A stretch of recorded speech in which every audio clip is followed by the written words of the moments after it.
जय हिंद प्यारे दोस्तों, कैसे हैं आप सब। आशा करते हैं कि आप सब बहुत ज़बरदस्त होंगे, शानदार होंगे और आपका तैयारी बेस्ट लेवल से चल रही होगी। दोस्त, आज हम पढ़ाएंगे आपको अवतल दर्पण के लिए आवर्धन सूत्र का व्यंजक प्राप्त करना। ये बहुत ही आसान तरीका से बताएंगे आपको, ठीक है ना। टेंशन नहीं लेना है, बहुत ही अच्छा क्वेश्चन है और 5 मार्क्स में पूछा जाता है। चलिए, मैं इसका फिगर मैं पहले से बना लिया हूँ ताकि वीडियो लंबा ना हो जाए, ठीक ना। देखिए, समझाते हैं आप क्या। देखिए, अवतल दर्पण में जो आवर्धन होता है, आवर्धन को हम m से सूचित करते हैं, ठीक, m से। और m बराबर क्या होता है, h डैश अपॉन h। ये होता है, ये होता है ना। आवर्धन बराबर क्या होता है, प्रतिबिंब की ऊंचाई तथा वस्तु की ऊंचाई का अनुपात को क्या कहते हैं, आवर्धन करते हैं। इसमें क्या होता है, प्रतिबिंब की जो ऊंचाई होता है वो ऊपर रहता है। किधर रहता है, ऊपर। और जो वस्तु की ऊंचाई रहता है वो वस्तु की ऊंचाई क्या रहता है, नीचे रहता है। किधर रहता है, नीचे रहता है। मतलब h डैश अपॉन h, मतलब h डैश जो होता है वो प्रतिबिंब की ऊंचाई होता है, जो कि आवर्धन जब पढ़ते हैं हम, रेखीय आवर्धन, तो उसमें पढ़ाया जाता है। और ये h जो होता है वो प्रतिबिंब के नहीं बल्कि वस्तु की ऊंचाई होता है।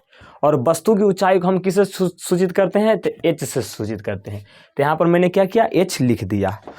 तो दोस्तों, यहाँ पर मैं आपको ये कहना चाह रहा हूँ, जो प्रतिबिंब की ऊंचाई होता है वो ऊपर रहता है और जो वस्तु की ऊंचाई रहता है वो नीचे रहता है।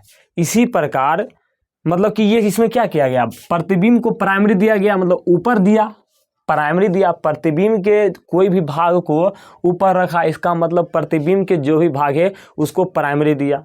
और वस्तु को क्या किया, सेकेंडरी दिया, तब उसको क्या किया, लास्ट में रखा। ये बात मैं आपको बीच में बोलूँगा जी, ये बात मैंने आते ही आपको समझाया था। और यही फॉर्मूला हमको क्या करना है, साबित करना है।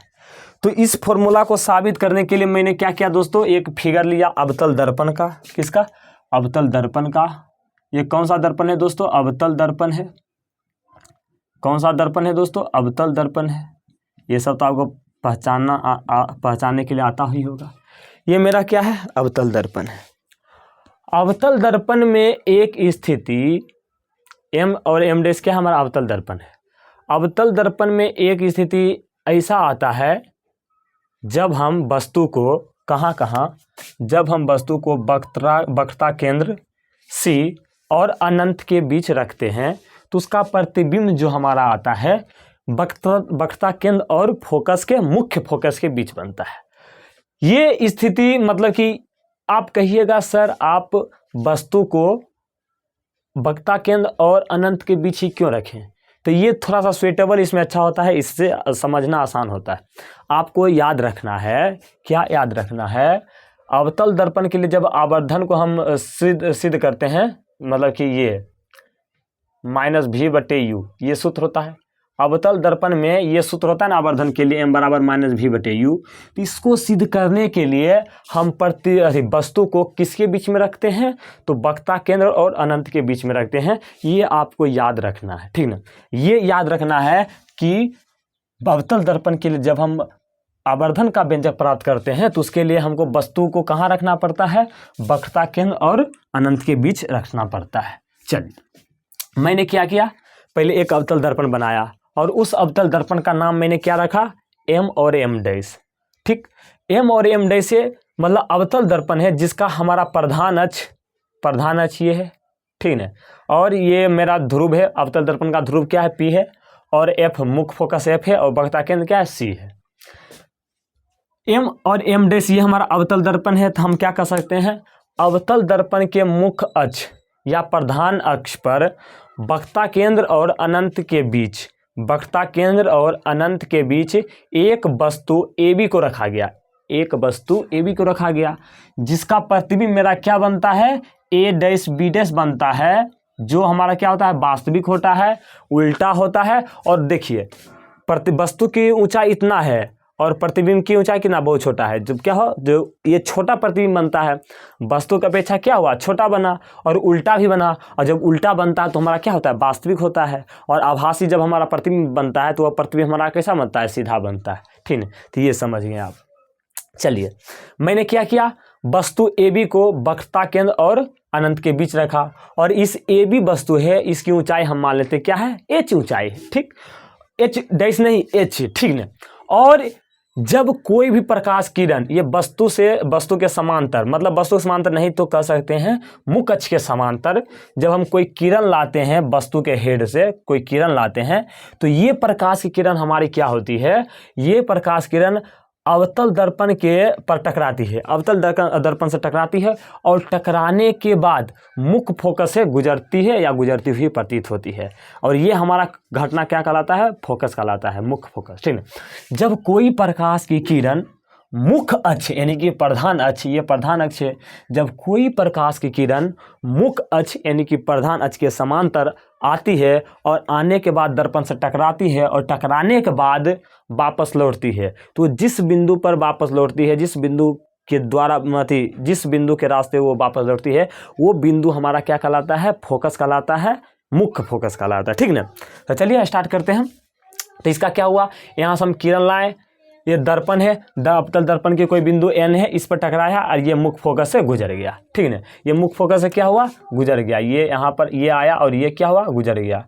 ठीक, अब क्या हुआ, एक और किरण को हम लाएं, क्या, एक और किरण को वस्तु ए से लाएं और इसको हम ध्रुव पर लाएं। किस पर लाएं, ध्रुव पर। इस बार हम ध्रुव पर लाएं, सामना समांतर नहीं लाएं। ठीक ना, समांतर हम ऑलरेडी ला चुके हैं।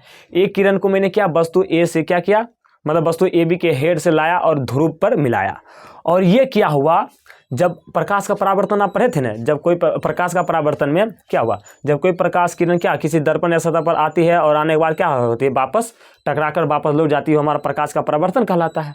तो ये मैंने किरण लाया और ये ध्रुव पर टकराया और ध्रुव के बाद ये क्या हुआ, वापस लौट गया। मतलब ये हमारा क्या हुआ, ए पी हमारा हो गया आपतित किरण, और पी और ये जो मान लीजिए इधर सी मानिएगा, नहीं टी मानिएगा, तो पी टी हमारा क्या हो जाएगा, परावर्तित किरण हो जाएगा। और एक चीज़ आप जानते हैं, आपतित किरण यानी कि आपतित किरण जिस कोण से आती है वो हमारा आपतन कोण कहलाता है, परावर्तित किरण जिस कोण से आती है वो हमारा परावर्तन कोण कहलाता है। और परावर्तन का नियम में एक नियम ये भी आता है, पहला नियम, आपतन कोण और परावर्तन कोण का मान ऑलरेडी हमेशा क्या होता है, बराबर होता है। मतलब अगर ये 45 डिग्री पर आ रही है तो मतलब आपतित किरण या आपतन कोण 45 डिग्री है तो परावर्तन कोण भी मेरा क्या होगा, 45 डिग्री होगा। यानी कि अगर कोई प्रकाश किरण, या तो इसे कह सकते हैं, जब कोई आपतित किरण 45 डिग्री से आती है, 45 डिग्री कोण पर आती है, तो परावर्तित जब होती है वो कितना कोण से परावर्तित होगी, तो वो भी 45 डिग्री कोण से होगी। तो समझ गए आप, हो गया। ठीक है, अब देखिए, अब क्या किए, यहाँ ये टकराया, ये लाए हम एक किरण लाए, ये मुख्य ध्रुव से टकराया, और टकराने के बाद ये क्या हुआ, ये देखिए यहाँ से लौट गया। ठीक है, और यहाँ पर काट दिया, यहाँ पर काटा, मतलब कि जो मुख्य अक्ष के समांतर एक आया था और मुख्य फोकस से गुजरा था तो ये यहाँ आया था, और ये हम किरण यहाँ लाए। ठीक है, ध्रुव पर, ध्रुव से टकराने के बाद ये इधर मिल गया, और ये किरण जहाँ दोनों मिला वहाँ पर हमारा क्या बन गया दोस्तों, तो वहाँ पर हमारा प्रतिबिंब बन गया। क्या बना, ये प्रतिबिंब बन गया। और ये प्रतिबिंब जो बना ये ए डैश बी डैश बना। देखिए ये उल्टा बना, इसके जस्ट अपोजिट उल्टा, तो उल्टा बना तो ये इसलिए बी डैश ऊपर चल गया और ए डैश नीचे चल गया। ठीक, और इसकी ऊंचाई हम मान लेते हैं एच डैश है। ठीक ना, और वस्तु की दूरी, मतलब ध्रुव से लेके वस्तु के बीच की दूरी वस्तु दूरी कहलाता है, जिसको हम यू से सूचित करते हैं। ठीक ना, और प्रतिबिंब से लेकर जहाँ प्रतिबिंब बनता है वो और ध्रुव, इसके बीच की दूरी हमारा क्या कहलाता है, प्रतिबिंब की दूरी कहलाता है, जिसे हम किससे सूचित करते हैं, भी से सूचित करते हैं। बाकी जो भी ध्रुव के बाईं और क्या चिन्ह परिपाटी के अनुसार ध्रुव के बाईं और जो भी जो रहता है वो माइनस में रहता है। ठीक है ना, यानी कि यू भी मेरा माइनस में रहेगा और क्या भी माइनस में रहेगा, और ध्रुव के जो भी दाएं ओर रहेगा वो हमारा किस में रहेगा, पॉजिटिव में रहेगा। और एक चीज़ और, मुख्य फोकस के जो भी नीचे रहेगा, ये मुख्य फोकस है, मुख्य फोकस के जो भी नीचे रहेगा वो माइनस में रहेगा, और मुख्य फोकस के जो भी ऊपर रहेगा वो हमारा पॉजिटिव होगा। तो यहाँ से हम क्या कह सकते हैं, ये एच डैश जो नीचे बना, ये एच डैश ये एच डैश जो है ये हमारा क्या हो जाएगा, निगेटिव हो जाएगा। क्यों? क्योंकि देखिए ये हमारा प्रधान अक्ष है और प्रधान अक्ष के नीचे प्रतिबिंब बना, यानी कि प्रतिबिंब की ऊंचाई क्या हो जाएगा, माइनस में हो जाएगा। चिन्ह परिपाटी अगर आप पढ़ें तो ये सब समझ गए होंगे। चिन्ह परिपाटी में क्या कहता है, ध्रुव के बाईं ओर नापी गई दूरियां निगेटिव और ध्रुव के दाईं ओर नापी गई दूरी वो हमारा क्या होता है, पॉजिटिव होता है। और मुख्य फोकस यानी कि प्रधान अक्ष के ऊपर मापी गई दूरी क्या होता है, हमारा पॉजिटिव होता है और नीचे मापी गई दूरी क्या होता है, निगेटिव होता है। अब यही चीज़ सब हमको क्या करना है, लिख देना है भाषा में, ठीक है। तो हम देख लेते हैं नीचे भाषा लिखा सकता है या नहीं लिखा सकता है, एक बार देख लेते हैं। तो थोड़ा सा यहाँ लिख देते हैं, ठीक ना। यहाँ पर लिखते हैं माना एम और एम डैश क्या है, मेरा एक अवतल दर्पण है। माना एम बड़ी एम दे दिए, छोटी एम दे दीजिए, एम और एम डैश, एम और एम डैश, माना एम और एम डैश एक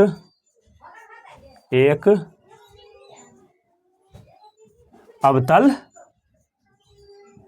दर्पण है। क्या दोस्तों, अवतल दर्पण है। क्या है, एम और एम डैश एक अवतल दर्पण है, ठीक ना। जिसका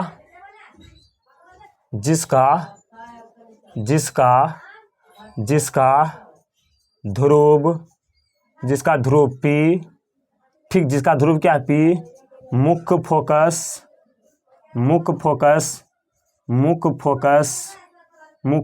एफ तथा वक्रता केंद्र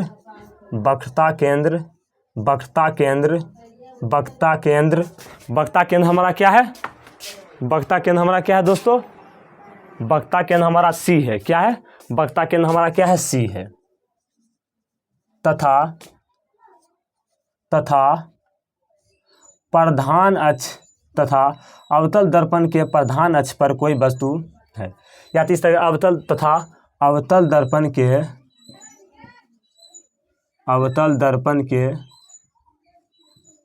दर्पण के मुख्य फोकस या प्रधान अक्ष पर, मुख्य फोकस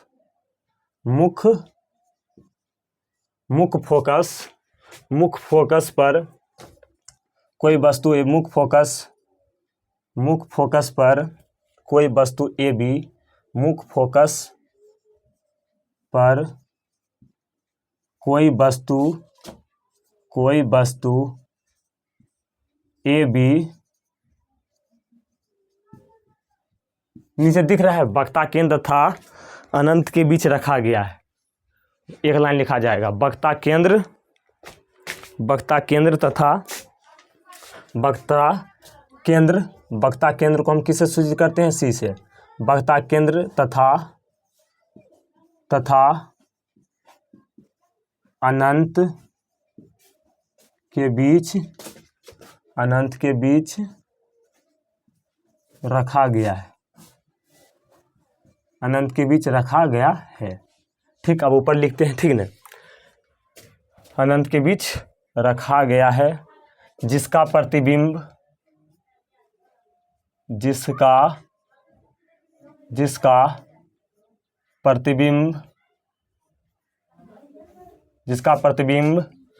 वास्तविक उल्टा तथा वस्तु का आकार से छोटा, जिसका प्रतिबिंब वास्तविक उल्टा तथा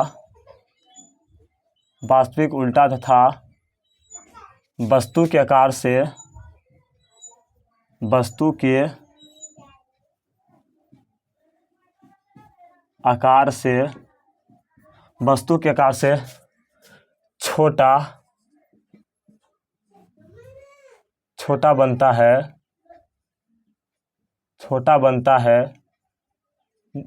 है, जो छोटा जो ने भी यहाँ रखे, छोटा, जिसका प्रतिबिंब वास्तविक उल्टा था वस्तु के आकार से छोटा, किसके बीच, तो वक्रता के तथा मुख्य फोकस के बीच में बनता है। छोटा प्रतिबिंब, जिसका प्रतिबिंब वास्तविक उल्टा था वस्तु के आकार से छोटा बनता है, जो छोटा बनता है जो मुख्य फोकस तथा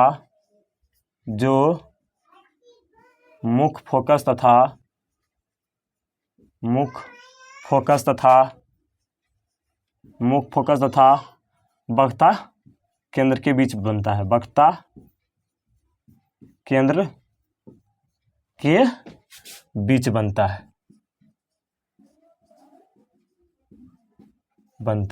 ठीक है। आप बताएं, यहाँ तक हो गया। यही तो हमको क्या करना था, लिखना था, जो हम किए थे। अब देखिए दोस्तों क्या करेंगे। अब देखिए वस्तु ए बी के कारण एक त्रिभुज बना। जो त्रिभुज बना क्या, वस्तु ए बी के कारण एक त्रिभुज क्या बना, ए बी पी। वस्तु ए बी के कारण एक हमारा समकोण त्रिभुज बना, वो है ए बी पी। और प्रतिबिंब ए डैश बी डैश के कारण एक हमारा समकोण त्रिभुज बना, ए डैश बी डैश पी, ए डैश बी डैश पी, ए डैश बी डैश पी। अब क्या होता है इसमें दोस्तों, इसमें होता है आवर्धन के सूत्र को साबित करने के लिए हमको क्या करना पड़ता है, जो वस्तु के कारण जो त्रिभुज बना ए बी पी, और जो प्रतिबिंब के कारण जो बना त्रिभुज ए डैश बी डैश पी, इसको हमको समरूप सिद्ध करना है। और समरूप सिद्ध कर देंगे तो हमारा आवर्धन सूत्र जो है आसानी से क्या हो जाएगा, आ जाएगा। ये समरूप जो आता है ये मैथ में आता है, कैसे हम ज्योमेट्री में पढ़ते हैं, ठीक है ना। लेकिन हम अभी थोड़ा सा उसका नियम का यूज यहाँ पर करेंगे, बस थोड़ा सा ही। तो समरूप सिद्ध करने के लिए क्या करना पड़ता है हमको, या तो आप दो भुजा बराबर कर दीजिए या फिर आप दो कोण बराबर कर दीजिए। तो यहाँ पर हम आपको दो कोण बराबर करके ये त्रिभुज ए बी पी और त्रिभुज ए डैश बी डैश पी को क्या करेंगे, समरूप बनाएंगे, ठीक है ना। चलिए अब क्या करेंगे दोस्तों, देखिए मैंने क्या कहा आपको, ए बी के कारण एक त्रिभुज बना ए बी पी। तो यहाँ बताइए 90 डिग्री है, हाँ भाई ये कितना डिग्री है, 90 डिग्री है। और ये देखिए यहाँ भी 90 डिग्री बना है, ए डैश बी डैश पी, ठीक।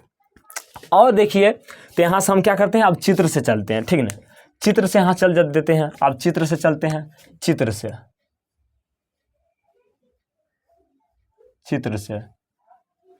देखिए पहले कौन सा त्रिभुज लीजिएगा। मैंने आपको क्या बताया था, m बराबर क्या होता है, एच डैश अपॉन एच। तो पहले किसका यूज किया, प्रतिबिंब का, फिर किसका, वस्तु का। इसीलिए जो भी चीज़ होगा वो पहले हम प्रतिबिंब वाला यूज करेंगे। तो प्रतिबिंब वाला त्रिभुज क्या है, ए डैश बी डैश पी। हम चलते हैं चित्र से, त्रिभुज ए डैश बी डैश पी तथा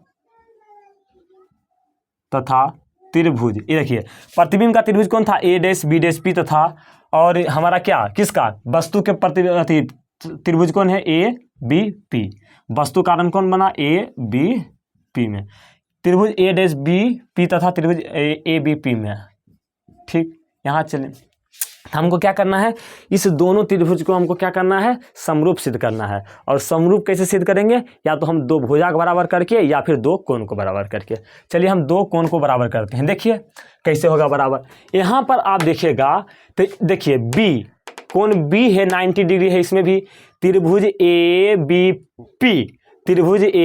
पी में ये क्या है, बी 90 डिग्री है। और इसमें भी देखिए त्रिभुज ए डैश बी डैश पी में एक कोण हमारा क्या है, 90 डिग्री है। इधर बी है तो इधर बी डैश है, मतलब एक कोण तो बराबर हो गया, 90 डिग्री हो गया कि नहीं। एक कोण हमारा क्या हो गया, बराबर हो गया। देखिए त्रिभुज ए डैश बी डैश पी में एक कोण मेरा 90 डिग्री है, त्रिभुज ए डैश बी डैश पी में एक कोण कितना है, 90 डिग्री है। और इधर भी त्रिभुज ए बी पी में एक कोण कितना है, 90 डिग्री है।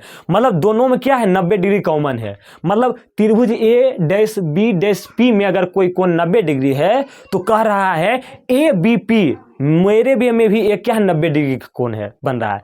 अगर त्रिभुज ए डैश बी डैश पी में कोई कोण 90 डिग्री का बन रहा है तो उधर से ए त्रिभुज जो ए बी पी है वो भी बोल रहा है मेरे में भी एक कोण बी है जो 90 डिग्री बना रहा है। मतलब दोनों में 90 डिग्री आ गया और एक कोण मेरा क्या हो गया, बराबर हो गया, ठीक ना। तो यहाँ से हम चलते हैं, कौन कौन मेरा आ गया, तो कोण ए बी पी। देखिए जो भी 90 डिग्री है, जो भी कोण को आप बराबर कर रहे हैं वो कोण बीच में, और जो जो बाकी बच गया भुजा वो हम लिख देते हैं। देखिए ये कोण मेरा, ये कोण क्या हुआ, 90 डिग्री ये कोण हुआ, और ये कोण, तो इसको क्या क्या करेंगे, मैं बीच में लिख दूंगा, ठीक ना। इधर से मेरा क्या हो जाएगा, बराबर हो जाएगा, और इधर से क्या हो जाएगा, बी डैश, चूंकि हमारा क्या है, बी डैश है ना दोस्तों 90 डिग्री, इधर बी डैश था, इधर बी डैश और इधर क्या था बी, तो इधर बी लिख दिए, और बाकी ए डैश है तो ए डैश और हमारा क्या पी है तो पी।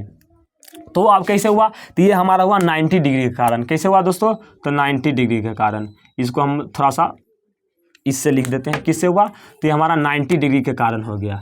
ये 90 डिग्री है तब बराबर हो गया। ठीक, आगे चलते हैं, आगे चलते हैं। क्या, एक कोण तो बराबर कर दिए। अब देखिए प्रकाश का परावर्तन तो आप पढ़े होंगे। कोई प्रकाश की किरण आया ना ए से, यहाँ से आया, ध्रुव से टकराया, ध्रुव से टकराने के बाद वापस लौट गया। तो मानिए ये कोई कोण आई से आया, ठीक ना, कोण आई से आया, ठीक ना, और ये भी क्या होगा, मतलब कि कोण 45 मान लीजिए, कोण 45 से आया, ठीक, तो ये भी कितने से लौटेगा, कोण 45 से, बराबर से, ठीक ना।